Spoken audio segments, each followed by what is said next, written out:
Greetings, Mark Garang here, publisher of The Sun. And today my guest is grandson of Grover Cleveland, otherwise known as George. Thanks, Mark. It's good to be here. It's good to be here. So you're particularly in the news right now because your grandfather served 2 non-consecutive terms, and the only other person to do that just got inaugurated recently. Yes, I think it was yesterday. Right. So you were in, I guess you just said before we went on the air that you're in the USA Today. USA Today, yeah, the print edition and the online edition. That got a lot of play because there's no paywall. I got it. On that one. But I did one with The Atlantic and with Time.com and, some internet news services and a few others. And there's one guy still chasing me down that wants more information on other things. But yeah, because it's kind of an interesting anomaly. The first one I did, however, was with Lloyd Jones right after the election. So the Sun got it. Yeah. The Sun did it first. Rob, do you have the from the USA Today, the slides? Huh? Oh, you did? All right. Okay, there we go. So there's the headline. I'm sorry, I wasn't looking. Yeah. There's the headline, kind of a weird perspective. And I have weird perspectives on everything, so that works. Well, that's kind of true. Right. And so when they call you, I mean, are you just on everybody's media? You just said, yeah, I'm on a list. People, it didn't occur to me to ask, but if there are certain places that people call looking for people like me that, have some relationship to a president, and if there's a library, they'll call the library. I think I'm on the list with the Grover Cleveland Birthplace Museum. It's also on LinkedIn, and I can be Googled, and they usually find me through whatever the most latest job I've had. So they track me down, and they all either think it's so interesting. They either think that I'm 103, right? And one of the big questions I always get to tickle me, well, what was he like? He died in 1908. I was born significantly after that. But my elevator speech is just, some people wonder, how is that possible? Right. You're kidding us here. And really fast, Grover was born in 1837. He married my grandmother in the White House in 1886 after he'd been in for 2 years. Okay, so now wait a minute. So the woman he married in the White House, who was 21. Right, exactly. That's your grandmother. That's my grandmother, who was also the daughter of Grover's former law partner. And Oscar Folsom was killed in a carriage racing accident in Buffalo. He was a bit of a rake. And Grover, he wasn't really her legal guardian, but because the Folsoms were good friends, he took care of her and looked after her and contacted her, and she graduated Wells College, and he had written to her, and you remember, he's like 25, 27 years older than she is. Like he's 50. Yeah, right. So there's a generation there. So he proposed to her by mail, and they got married in the White House in a low-key ceremony in 1886. So my favorite part of it is that they had the music for the occasion was done by a little band run by a guy named John Philip Sousa. I always thought that's kind of fun. But it was just cabinet, close friends, and family. And then my father Richard was born in 1897. Okay, so wait a minute. So your Grover, had he been married before? No. So he was a bachelor, gets married at 50 to a 21-year-old, pretty attractive woman. I've seen pictures. She was considered very attractive. Yeah, there's a lot of Jackie Kennedy comparisons. Okay, so then she had 5 children? I think it was 5. It was, yes. It was Ruth, Marion, Esther, Richard, Francis. Francis, of course, being the one who founded the Barnstormers in Tamworth. That was Francis, that was his mother? Well, see, okay. We got a lot of, when we transgendered the family names. Francis was my grandmother with a C-E-S at the end, and Francis was also my uncle with a C-I-S. Okay, so your grandmother's first name was what? Francis. Francis. Okay, so she had 5 children. Right. One of whom was your dad. Right, Richard. So he didn't get married. He didn't have a child. Oh, wait a minute, your dad. My dad. And okay. he got married. He had 3 kids from his first litter. And then my mother, who was about 25 years younger than him, was teaching his daughters from his first marriage at a school in Baltimore that they attended. They invited Miss Black over for dinner one night, and the rest became history. So they got married in 1943. And then he had his second litter, which was the 3 kids of which are my immediate siblings. There were 6 of us. We're down to 2 at the moment. And And that's how it happened. You know, I was born an uncle. I've got 2 nephews older than I am. Boy, so does that mean you're going to carry the tradition? And do you have a 25-year-old girlfriend No, in the wings? no, that's not being planned. But there's, you know, I always say, yeah, that's all fine and interesting. But, you know, as of the time we're talking, John Tyler, who was president, I think, in 1841, he has a living grandson named Harrison Tyler. Harrison's in his 90s. I knew his younger brother, Lyon Tyler, fairly well. You know, and so President Tyler, had Harrison's dad when John Tyler, was 70. Wow. So it must be something about the water in Washington. It is amazing to think that there's a connection. I mean, just with Grover is your grandfather, anybody's grandfather who lived in that, was living as an adult in that time. Yeah. Isn't it? Oh, I mean, so much has happened. It's been really hard for me to fathom over the years because it's so distant. But some books that have come out lately that have been really well researched have kind of given me a little more feeling like I knew the guy, and my grandmother as well. My grandmother lived until the late 40s, and a lot of my older siblings, you know, certainly knew her very well. But it's there's a book called Man of Iron by a writer, former speechwriter for George W. Bush and a few other things, named Troy Senik, who came out, and it's the first time I ever got to know him as a person, because the guy went into some archives that haven't been previously easily to get. And Grover was from New York. He was born in New Jersey. New Jersey is very adamant about that fact. He was born in Caldwell, New Jersey. Caldwell's second most famous citizen next to Tony Soprano. And but then when he was very young, his father was a Presbyterian minister. And when he was very young, they moved out to Western New York, staying in kind of central Western New York, Fayetteville area near Syracuse. And then he was going to go out to Cleveland, Ohio, where we still had relatives. But he got stopped in Buffalo by a relative who said, "Why don't you stay here and help me with the farm?" And there was actually a counting of some kind of a cattle inventory of some kind that Grover ended up putting together for his uncle, who had a large farm in the Buffalo area. And then he stayed in Buffalo, and that's where everything began to take off. So to talk about him, he was the I'm doing my my research, which we call Google. Right. Yes. Of course. Yeah. So he was the 22nd and 24th president. Yep. 1885 to 1889. Correct. And then he skipped one. Yep. And he was and then it was 1893 to 1897. Yeah. And he was the first Democrat to win since the Civil War. Right. And also, just to just mention, because there's that Trump comparisons, Grover did win the popular vote 3 times. Trump has only won it once. There you go. So he defeated, in 1884, coincidentally enough, he defeated James Blaine from Maine. Mm-hmm. And then he lost in the trivia question. Guess who the president was between? Right. Yeah, Benjamin Harris. Mm-hmm. Harrison. Yeah. Sorry. And then he defeated Harrison again in the next one. And then he was succeeded by William McKinley. Right.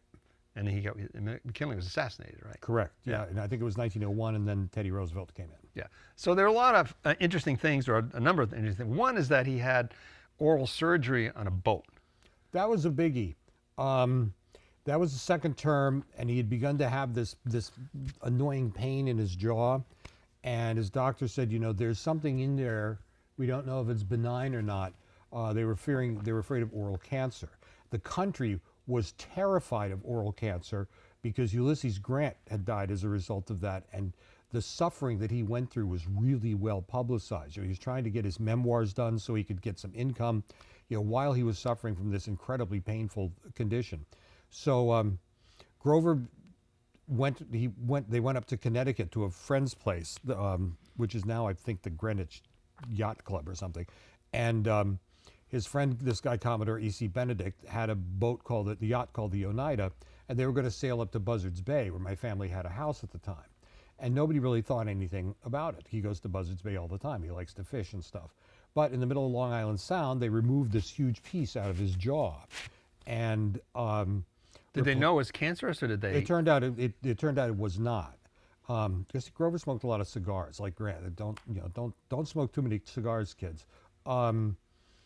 and almost nobody found out about it for 25 years because they didn't want because the country was in the middle of all kinds of economic crises. The gold and silver, which is, on what do we base our currency issue, was a real hot button.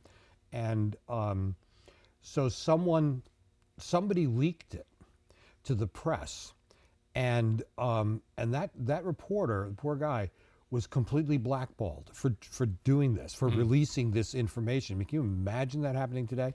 And there's a really great book, if you like kind of history, mysteries and things, called The President is a Sick Man by a guy named Matthew Algeo, who actually used to work for Maine Public some years ago, Maine Public Radio. It's a well-researched, really, really good book, and it's, it's not completely complimentary around some of Grover's staff for for what they did, but it's a really good read. And if you're really into weird stuff, and I know you are, next time you're in Philadelphia, make sure you go to the Mutter Museum in Philadelphia, because you can go see Grover's tumor in person. Oh, really? I did an episode of Mysteries at the Museum where they flew me down, and I got to meet my grand tumor. And we did a show on it. Yeah, I got a good Philly cheesesteak sub out of it, so that was good. So I mean, it is interesting about. I mean, it wasn't just with Grover, but with FDR, they kept his polio, his secret, and the press was really good about that too. And then JFK too. And JFK as well with his back. I mean, they used to take a little elevator and get him up in U.S. Air Force One, so he wouldn't have to walk up. Right, and they went to huge lengths with Franklin Roosevelt to always make sure he was at an angle that you wouldn't see either the braces or crutches if he was using them, and yet he was one of the most amazing presidents there was. And of course, we also, I guess the next one would be, say, Biden. They kept his mental frailties under wraps there, maybe a little too long. And who knows where else that might have happened. Yeah. No, you're right. We don't know. Yeah. So.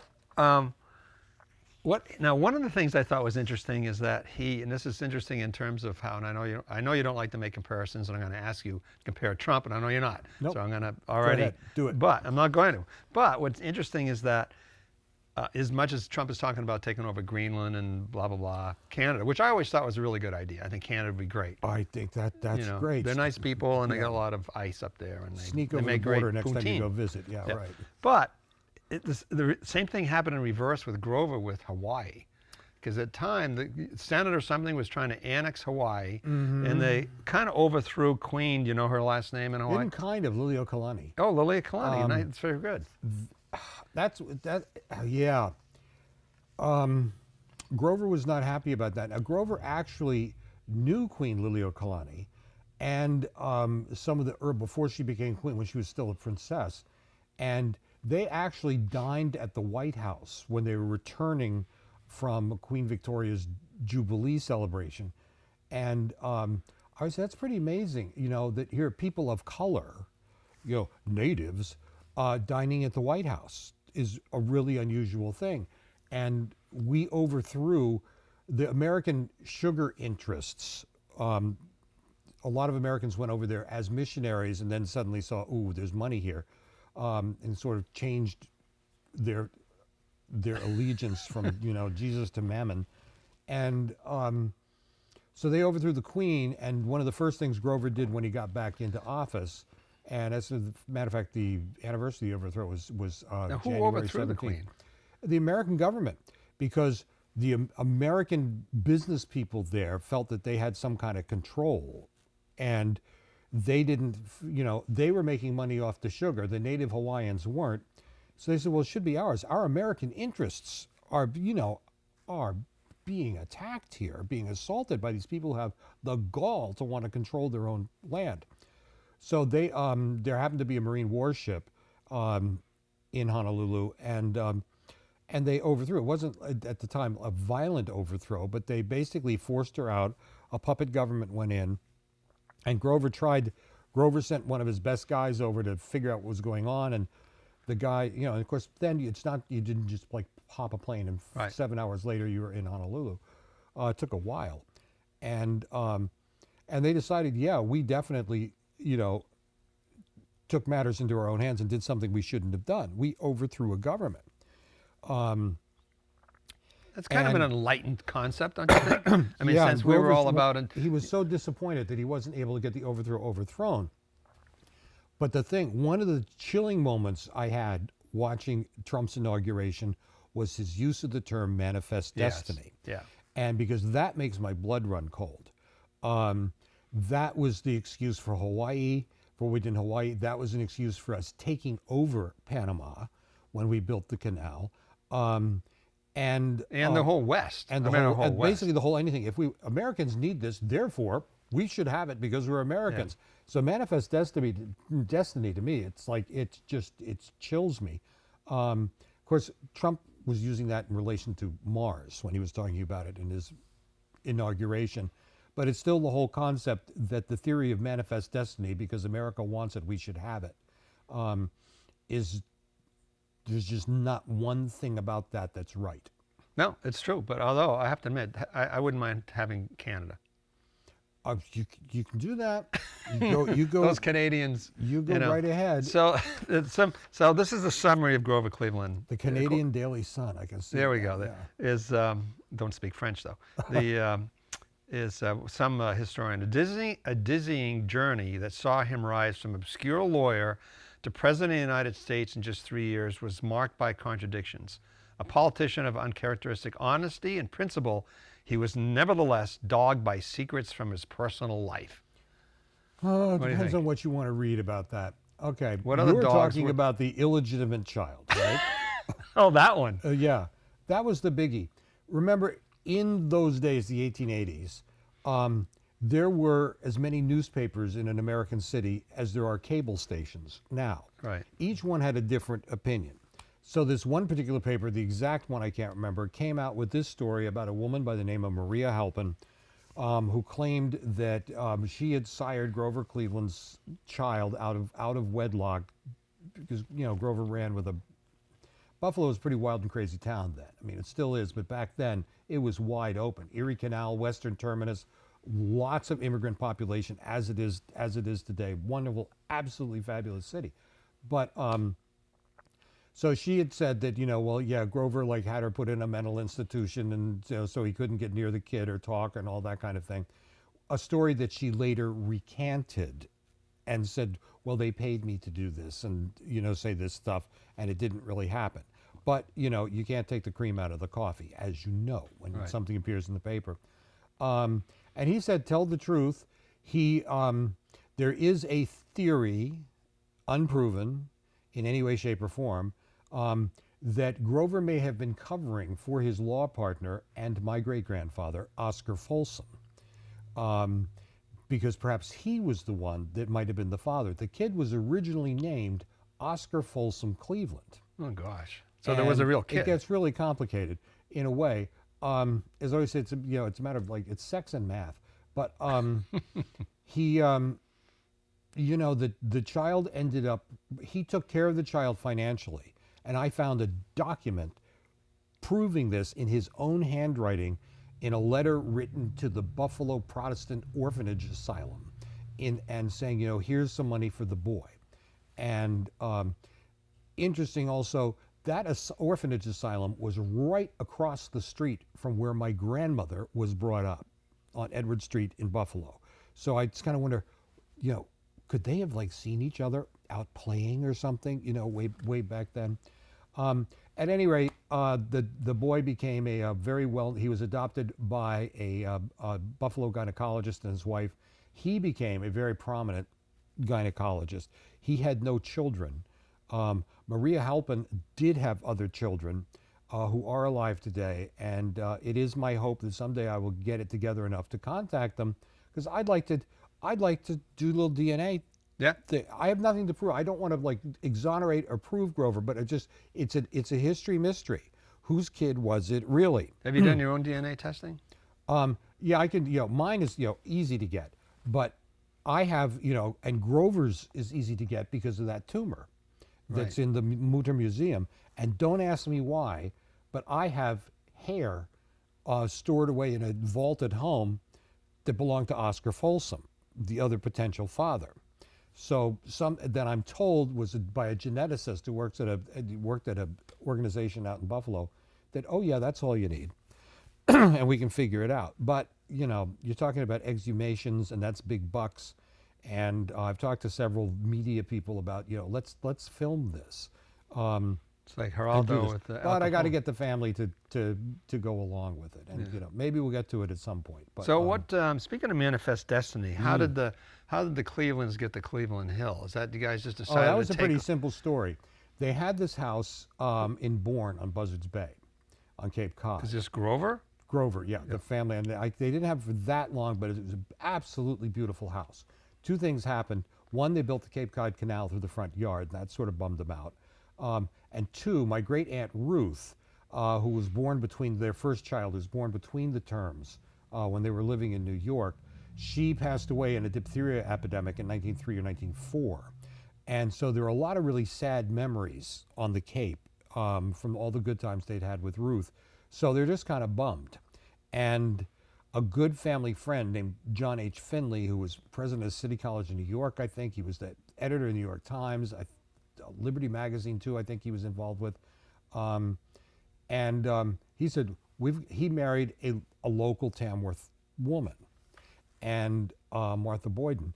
And he said, we know this great place up in New Hampshire. The hunting and the fishing is good, which is the only thing Grover was really concerned about. So they bought the so-called Cleveland House, now known as the Cleveland House, in Tamworth. Grover was actually there for only 3 summers. It was not the summer White House. It was, you know, but he loved it there, and you know, and then a lot of us never left. Okay, so how did you get from Grover 3 summers and you being there? Oh, because after Grover died, my grandmother had the house, and then there was another house there too, and so we were summer people, like since 1903. And then in the 30s, you know, my Uncle Francis and Aunt Alice had summered in Tamworth. They got a summer house in Tamworth, and then they started the Barnstormers. Right. So Francis, my the Uncle male, Francis, right? yeah. Uncle, Right. As opposed to your mother Francis. I mean, your grandmother Francis. Right. Male Okay. Francis, my uncle. Is it all And then spelled the same way? What's that? Spelled the same way? No, no. Francis, female Francis is a CES. CES, yes. Male is the CIS. Yeah. And Francis was the CIS, and you know, and he ran that thing every summer. You know, now it's coming into its 95th or 96th year. It's the oldest professional summer theater in the United States. And he was, and just to repeat that, Francis was, what was the lineage? He was the next generation up, though, right? Or was he? Yeah, he was my father's generation. He was my father's youngest brother. Okay, so and he only died. I can remember Francis being around. Oh yeah, sure. It was in the 90s. Yeah. I can remember he died in 95 and 93, or was 93 and 95. But still a huge hole. Still a huge hole missing him. But he was a bizarre and colorful individual. Yeah, and Barnstormers, as you say, is like the oldest theater and community Right. theater, and still obviously really good. Professional summer theater. Professional, some They're not. anxious about that because there's They have equity union theater. Yeah, equity actors. So we only have 5 minutes left. Oh my God! I know, we could go on forever. Yeah. And talk about and we've talked about this off camera before, about the Descendants, the Association of Presidential. The Society of Presidential Descendants. It's a group got together, primarily spearheaded by my friends Tweed Roosevelt, Teddy's great-grandson, which is a great name, Massey McKinley, you can guess where they come from, Linda Johnson Robb, Clifton Truman Daniel, and I'm on the board. And basically what we do is we have Zoom meetings a few times a year, and we're only about 3 or 4 years old, so we're new, but every other year we do a major book award for a book on presidential leadership with a big cash layout. That's a big, it alternates between New York and Washington. This year it's going to be back in New York. And then the intervening year, we all get together at some presidential site. The first one was at Teddy Roosevelt's place down at Sagamore Hill. And I got to meet Doris Kearns Goodwin. Oh, wow. That was like, you know, that to me was like meeting a beater. Historian, author. Oh It my must be God. great when you guys check in. Like the clerk is saying, okay, next, Cleveland, sure. McKinley, yeah, okay. Truman, Right. yeah. Okay, It give me a does break. that does get a little interesting depending on where you are. And then sometimes we gather at a very unusual event out in the Ozarks called the Marshfield, Missouri Cherry Blossom Festival and Presidential Family Reunion, which is kind of morphed also into a popular culture convocation.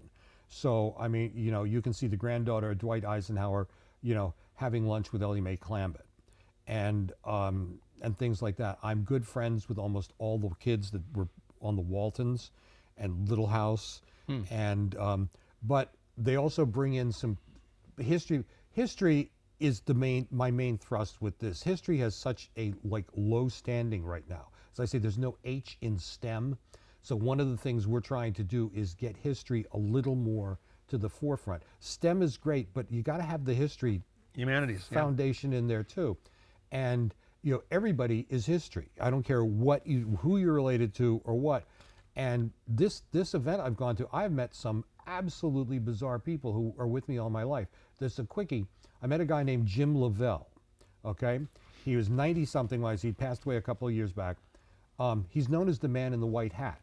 He was the guy who was handcuffed to Lee Harvey Oswald when he got shot. Yeah. And he was there talking in this place with still wearing a big white cowboy hat, and the original picture everybody knows was projected on the wall. And listening to him, you could hear a pin drop on the carpet.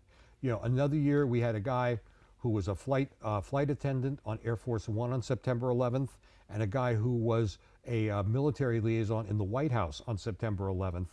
They ended up kind of giving a timeline together of what was going on with them.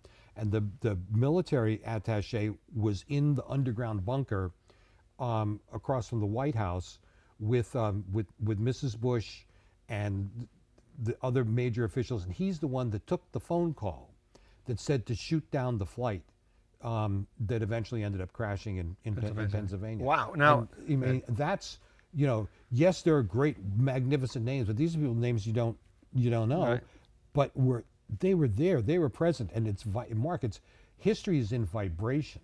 You know, you can memorize the presidents, memorize the Declaration of Independence, which of course is always a good thing to do. But when you go to a place and say, this happened here, and I find it with kids, because I work with the New York National History Day group a lot. And, you know, the thing is, take them to where things happened and feel it and say, you know what happened here? And of course, you know, and I do a lot of work with that in Buffalo, which is just, you know, has history oozing out of every pore. So one of the things the Society of Presidential Descendants, you know, and my New York friends, you know, we're trying to do is to push history. Yeah, just quickly. So, like, what about now? George Washington didn't have children. No, but there are people that came from his brother's side. The Washington descendant group is huge, of people related to that. And you've said that if you're descended by marriage, you're not included. If you're married, right? Yeah, you have to have the bloodline. You're technically included. There's different flavors. If you're direct blood, that's one thing. Then it depends on how far on the side you are, and it's something we keep kind of. Now, what about the younger generations? I'm sure there's a bunch of middle-aged people there. What about, like, you know, George Bush's daughters? We've got some Bush cousins, because I mean there's a lot of them. If you take the two Bushes together, yeah, I think the Bushes are Carters. We've got Carters. James Carter IV is on our board. He's a great guy, and it was great to see him during the. I'd like to meet Roger Clinton. We haven't had any. Oh, we've got a Clinton cousin that's come a few times. You know, some of these people, it's kind of like, you know, fourth cousins twice removed by marriage, but it's there, and that's what counts. And it's you know, the Society of Presidential Descendants kind of looks more towards Burke's peerage, which is supposed to keep track of all this stuff, and there's a couple of genealogist types I know that have given me papers proving exactly how every president is related to every other one. Some of it kind of goes back to Adam and Eve, it seems to me, but we're all connected. But then again, aren't we all?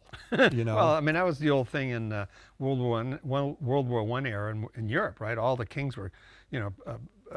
Nicholas and the King of England, they're all cousins. Exactly. You know, so this wasn't intentional, but it just sort of, yeah, but I mean, you go back far enough, and, you know, that a friend of mine, passed away. It was Winston Churchill's great-grandson. And at one dinner, where he comes up to us and said, "Do you realize you all are 8th cousins?" And I went, "All right, how do you get to be an 8th cousin?" I'm not quite sure, but Now, lastly, because we have to go, you kind of look like Grover. yeah. I mean, is that a known thing? Or other Clevelands that don't look like Grover? Or are they all kind of like in Very your? few of the female descendants have any resemblance to him whatsoever. That kind of makes sense. But from the neck up, and with my thinning hair, there's no question I look like him. But he's got a little bit of poundage on me. So and you have all your teeth. and I have most of my teeth, yeah, And your jaw. and my jaw, and so it's yeah, I look like him. That works. I don't have a mustache because Grover had a mustache. That's just like that's a remnant from the '80s when everybody was hairy. Yeah. Well, I mean, I can see why you're his grandson. You're very bright, and you know that, and you're articulate. And I'm not sure why you're sitting here and not, in the White House, but Well, that's I can a give story. you a few answers about that. I've been there. I look forward to going back again. I was there for a couple of occasions during Trump's last presidency, and it was kind of, it was goosebumpy. Yeah.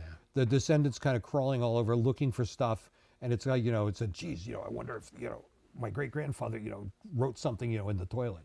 But it was, yeah, it's good. It's a magic place. It's filled. I think the only thing I'll just say about Trump, I mean that. We're going to leave it on that. So Okay. Go ahead. All right. There's so many, there's all those portraits in the White House, and I have a feeling that an awful lot of those portraits are going to start taking on the characteristic of the portraits at Hogwarts in Harry Potter. That a lot of them are going to be rolling their eyes and having these little side conversations with each other. So, Well, you see. are a Democrat, so that's going pretty light. I'm a dino. Yeah. Dino. In name only. Democrat. Yeah, Okay. Yeah. I consider myself a progressive liberal. Okay. Good. George. No, a progressive libertarian. Well, I always, it's funny you say that because I would say that I'm a, what is the word? I forgot now. I haven't said it for a while, but not a libertarian, forget it. I've lost it. My train of Anyway, thought. good. But you're a great guy. All Mark, right. thank Okay, you very George, much. thank you. It's been great talking with you guys today. Okay. See ya.